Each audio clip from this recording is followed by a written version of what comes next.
superbe, sublime, merveilleuse. Sauf que ce gars-là est quand même rationnel et pragmatique. Mais ça pose un très grave problème. Je t'assure qu'il n'y a aucun politologue sérieux qui va te dire « Oh, j'ai le droit !» Un politologue, pas comme les autres. Loïc Tassé. C'est pas le temps de faire ça. Loïc, bonjour. Bonjour, Benoît. J'espère que Zelensky a des aéroplans ou des rabais sur ses billets d'avion, parce qu'il se promène pas mal, hein? C'est tellement mauvais pour l'environnement, en plus.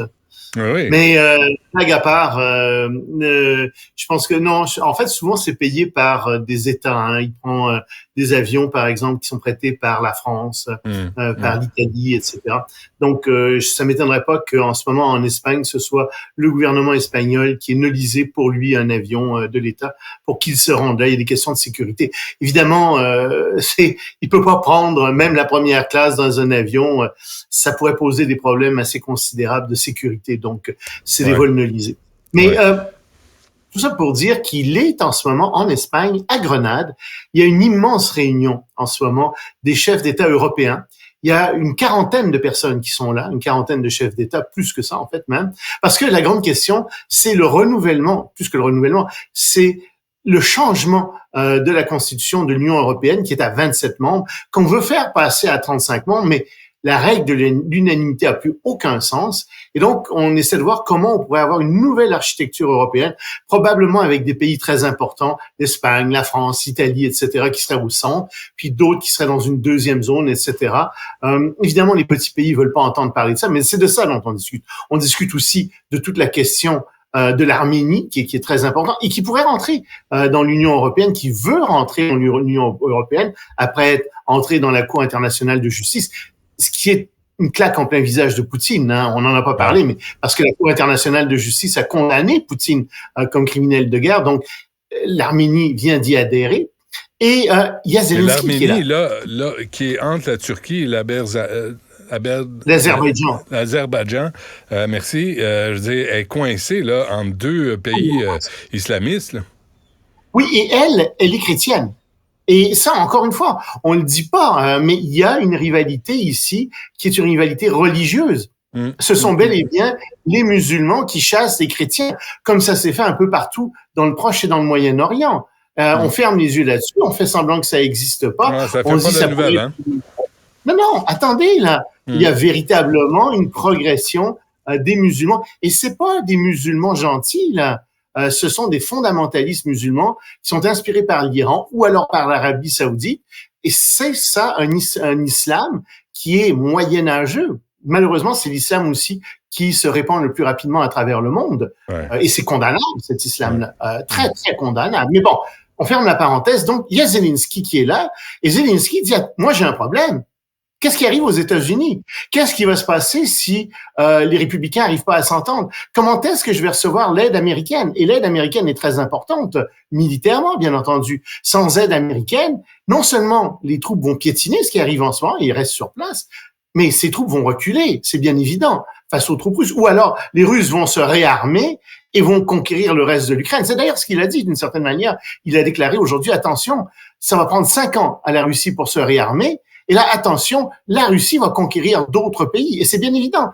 Vladimir Poutine veut mettre les pieds dans tous les anciens satellites de l'Union soviétique. C'est ça qu'il a dans sa mire. Comment est-ce qu'il va y arriver? Je sais pas, mais les moyens violents ne sont pas exclus. Donc, c'est pour ça qu'il est là en ce moment. Et fondamentalement, en ce moment, on peut dire que Donald Trump est l'allié objectif de Vladimir Poutine devant la Chine. Parce que si l'aile radicale républicaine veut pas envoyer d'argent, c'est parce que Trump veut pas. Puis si Trump veut pas, c'est parce qu'il admire Poutine, c'est parce qu'il croit pas en cette guerre, parce que la démocratie, en fait, il s'en fout complètement, la défense de la démocratie. Ce qui lui importe, c'est son image à lui et les profits à court terme. Donc c'est comme ça qu'il raisonne. Et c'est un homme évidemment très très dangereux, non seulement pour les États-Unis, mais pour l'Europe.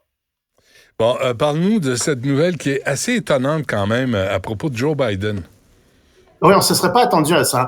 Tu l'as entendu comme moi en 2020 dire qu'il ne voulait pas de mur au sud des États-Unis, que c'était une mauvaise solution, et patati et patata. Ouais. Il vient de déclarer qu'il allait construire 37 kilomètres de murs au sud du Texas. C'est une portion qui manquait.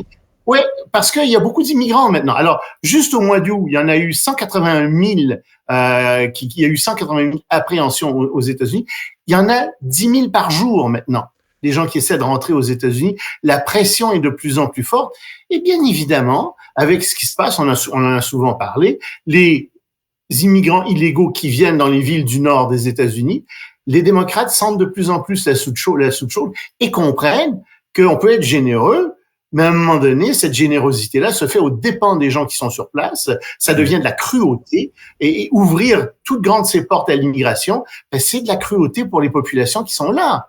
Tout simplement. La générosité envers les autres, c'est de la cruauté envers sa propre population. Alors, il commence à comprendre ça. Et donc, ben, il est obligé de bouger là-dessus. Il est obligé de commencer à construire un mur. Et ça ne règle pas le problème. Mais ça Donald règle pas tellement. Donald va pas rire dans son toupette orange. Ah, lui, sûrement, il va rire. De toute façon, il rit de tout. Mais c'est sûr qu'il va trouver ça très drôle, puis il va dire, oui, ben, vous voyez, j'avais raison, je l'ai dit, il vient de se réveiller. Alors, bien sûr qu'on l'entend dire ça. Je suis certain que ça va aller dans ce sens-là, si c'est pas déjà fait. Un mot, Loïc, sur New York. Ben, New York qui a une loi extrêmement stricte maintenant contre les Airbnb et le monde entier regarde ce qu'ils sont en train de faire. Je t'explique, c'est terrible d'une certaine manière.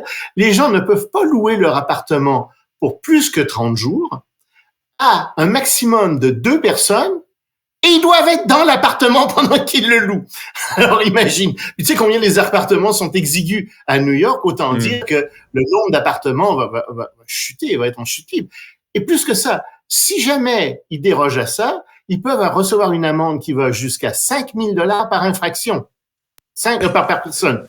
Et Airbnb, c'est $1 500 par infraction aussi. Alors, ça s'accumule. Il doit y avoir des enregistrements. Il y a surtout des gens qui vont vérifier tout ça, ce qui n'était pas fait auparavant. Alors, le monde entier regarde ça en se demandant ce qui va arriver à New York.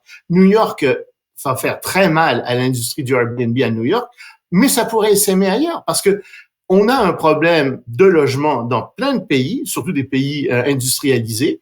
Ouais. Et c'est vrai que les Airbnb font partie du problème, très clairement. Et tu peux pas, encore une fois, privilégier des gens qui sont de l'extérieur, des touristes, au détriment de la vie des gens du quartier. Ça brise la vie sociale des quartiers. On a du surtourisme dans plein de pays. L'industrie touristique veut rien entendre de ça. Non, c'est merveilleux, amenez-en des touristes. Oui, mais les touristes sont en train de détruire plein d'autres activités économiques et ça pose un problème. Il y a une limite au nombre de touristes que n'importe quel endroit dans le monde peut supporter. Au détriment des citoyens qui cherchent une place où se loger. C'est ce qu'on a aussi à Montréal, c'est pareil. Bon, tu sais, je veux dire, à Montréal, à Québec, le Vieux-Québec, c'est devenu une farce, le Vieux-Québec. C'est du mauvais Disneyland. Les rues sont fermées parce qu'il y a trop de monde. T'as des paquebots qui débarquent avec leur foule, puis des gens avec des petits drapeaux derrière, ils viennent prendre. Mais je veux dire, c'est plus le Vieux-Québec. Il y a plus personne qui veut vivre là. T'as des restaurants qui certainement font de l'argent. T'as des troubadours qui font de l'argent certainement en chantant New York, New York en anglais. Mais pour le reste, c'est plus vivable. C'est plus vivable du tout. C'est même pas une blague. Ouais, c'est même pas une blague que je te dis ça. Non, je sais bien. On se laisse là-dessus, Loïc, puis on se reparle demain. Ça marche.